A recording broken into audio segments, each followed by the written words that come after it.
Okay.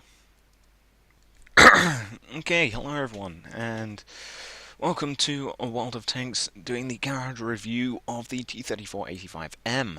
And yes, I am blue, and to briefly explain, as I do in the 34-85M gameplay, which I have just recorded pretty much, um,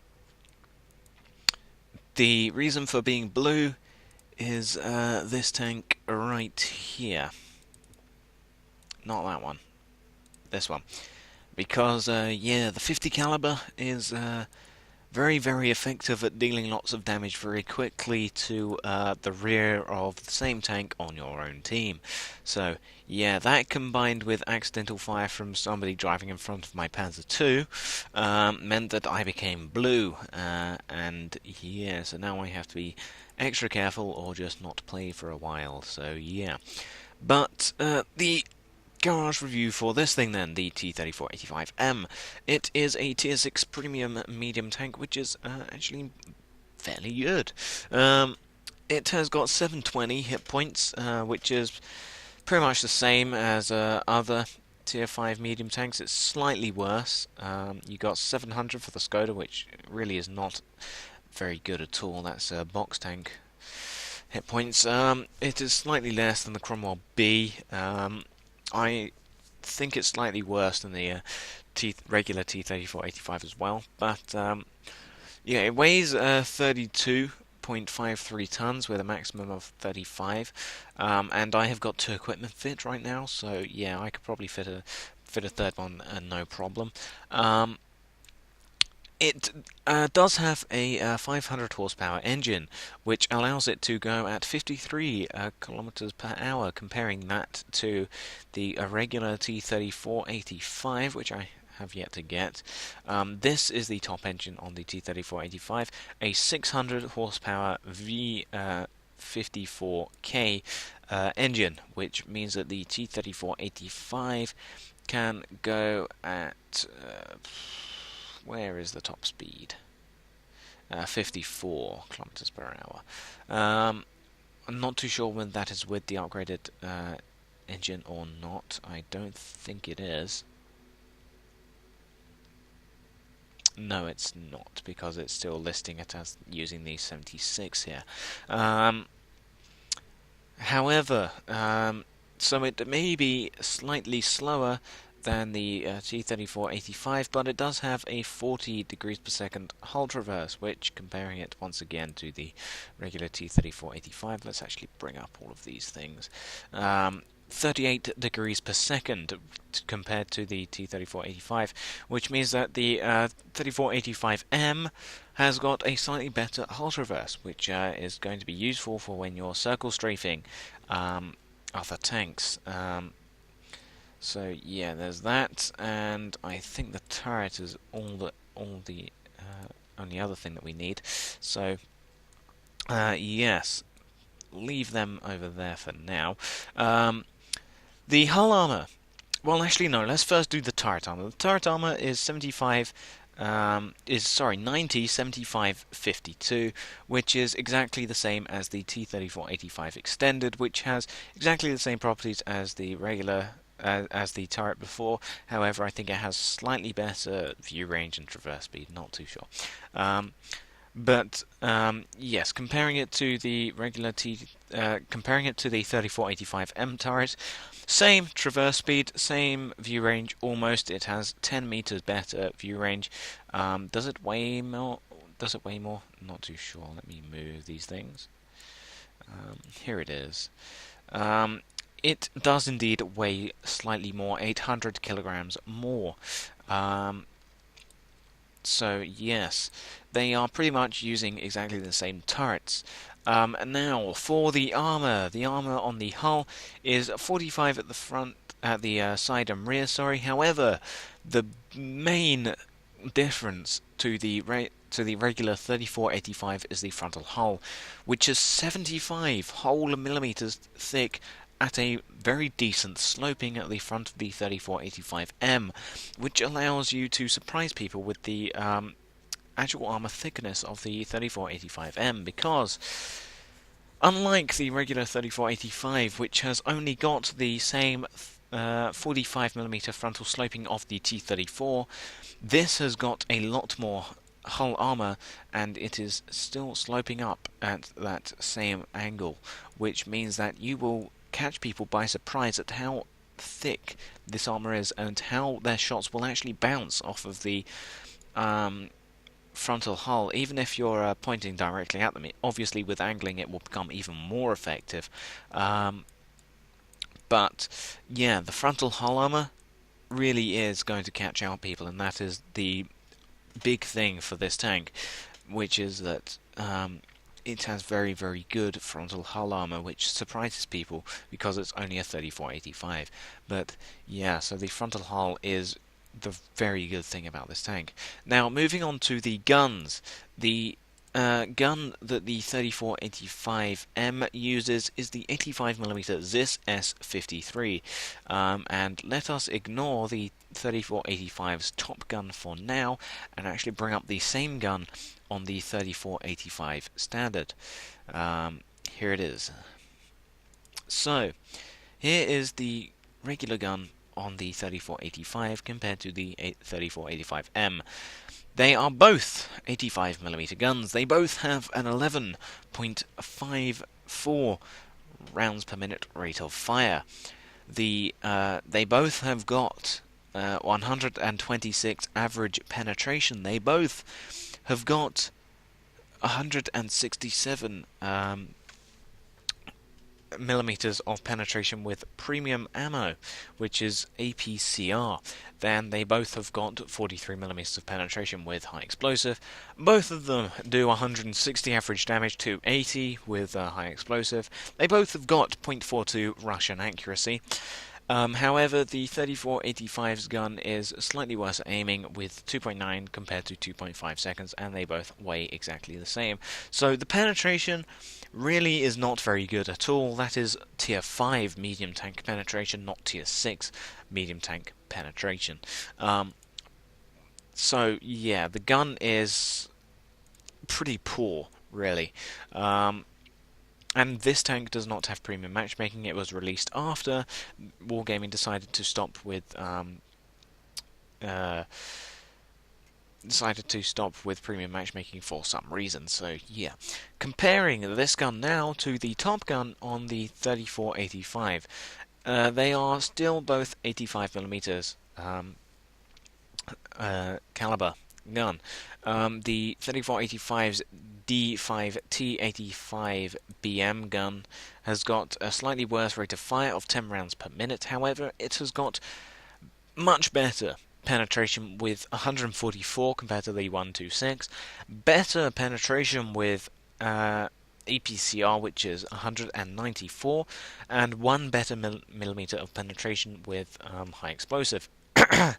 It also does 20 average damage more with AP and APCR, and the same with high explosive, 300 compared to 280.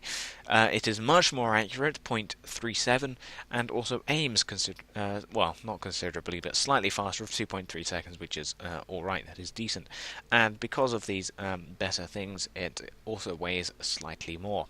So yeah, the 34-85M definitely does not have a very good Tier 6 medium tank gun full stop, but also has a substantially worse gun compared to the regular 34-85.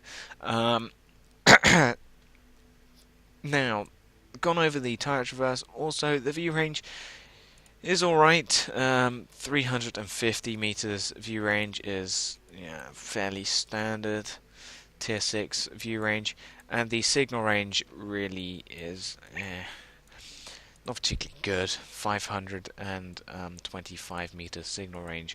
But comparing it to my other tanks here, it is pretty much the same as the British signal range, which is about 570 about. So yeah, so it's Russian radio, so it's not a particularly good radio. And you are a medium tank, so yeah. You obviously have your regular consumables. You can hold up to 60 rounds of ammunition inside of your 34-85M. As for the equipment that you can fit gun rammer is always useful. In enhanced gunlaying drive, you will probably want on this gun because 2.5 seconds aiming time, it's alright, but it's on the slow end of things. Sorry. Don't know what's the problem here. Now, you can fit enhanced suspension, which you may want because you are a medium tank, and you are, although not as quick as the regular 34-85, I suspect, it is still a decent top speed, and you also still have a decent reverse speed, so you could fit the enhanced suspension to not get your tracks blown off as you're trying to circle strafe the enemy tanks. Your accuracy and aim time is not particularly good, so Caminet you'll probably want to hold off on. Improved vents always useful. Wet Amarek if your Amarek keeps getting damaged. Medium spore liner only really going to be useful because of the enhanced frontal hull armor, which probably makes it the strongest part of the tank. So you may want to hold off on that because it's not really going to benefit the rest of the tank, which is only 45mm of side hull and 75mm of side turret. So yeah, not really gonna benefit you there. Like I said, gun rammer is always useful, always fit it if you can. Binos, you could, but once again, you're not really a sniping tank. So yeah, probably hold off with binos. Coastopsy is always useful. Cyclone filter, which is something that only Russian vehicles can mount, I'm pretty sure. You could do plus 50% to engine durability if you keep getting your engine damaged. Enhanced gun lane drive will definitely benefit you with this gun. If you keep getting set on fire once again, then sure, fill tanks with CO2, and toolbox is always useful no matter what. So it's a crew of 5, which means that all of the crew skills are spaced out wonderfully to 1 per man. So your commander here, your sergeant here, I am going with 6 cents because that is always a useful thing to have. Eli is also always useful. You could go with jack of all trades. Recon is always useful, and I don't really see any point in mental really. And then of course you've got your regular crew skills. As for your gunner, you have got Deadeye, which is always useful, which is what I'm training. Snapshot, you probably could do because you should be playing this tank as a dogfighting medium, getting around the sides and rears of enemy tanks, so that pretty poor penetration will not lay you down when you're hitting the decreased armored side and rear of enemy tanks. So sure, snapshot. If your gun keeps getting damaged, then sure, armor, but then again, you don't really have that particularly good accuracy anyway. Designate target, you could do, always useful, and then of course your common skills. You've got your driver. I am going with off-road driving. Clutch braking is always useful. Preventive maintenance if you keep getting set on fire. Improves accuracy when firing on the move. You could do because you may want to keep stay on the move. Controlled impact if you're ramming stuff with your enhanced frontal hull, which is something that you probably can do in this tank more so than the 34-85 because, like I said, that frontal hull really does make a lot of difference. For the radio man, I am going signal boosting because, yeah, that signal range, you may want to get it up because you are now at tier 6, going up against potentially tier 8 vehicles with only 126 penetration. So, relay, you may want to hold off on that until you have got signal boosting. Call for vengeance, you could do, and situational awareness is always useful. And finally, you've got your loader. Adrenaline rush. Always useful going with that. Safe storage if your ammo keeps getting damaged. Intuition, because you probably will carry around a large stock of APCR, even though I never really carry premium ammo. I don't really carry it. But sure, intuition, because you don't really have very good penetration, especially seeing tier 8 tanks. You'll probably want intuition if you're swapping between APCR and AP. Then of course you've got your common skills. So overall, this tank does many things that the 34-85 cannot, but then again, you could also say the same about the 34-85 compared to this tank. The actual layout of this tank is slightly different. The turret is a slightly different shape, and also it has got this sloping rear over the back of the tank, which doesn't actually enhance your hull armor, but it just looks slightly nicer. the engine exhausts are also mounted in a slightly different place. But other than that, it is pretty visually the same as the regular 34-85, and I'm not too sure if the 34-85 is in HD, so yeah, not too sure about that.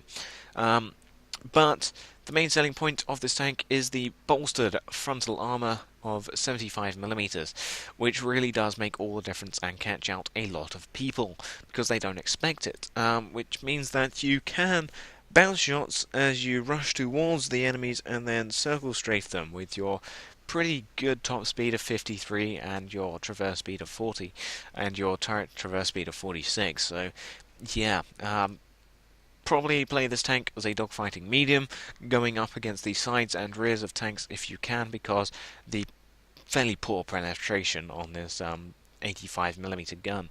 So yeah. But do I like this tank? Yes. Should you get it? Yes. It is a very, very nice tank to train Russian medium tank crew on, even though I never use premium tanks to actually train crew. I just use them because I like the premium tank. But yes, so this was the 34-85M garage review. I will thank you for watching, and goodbye.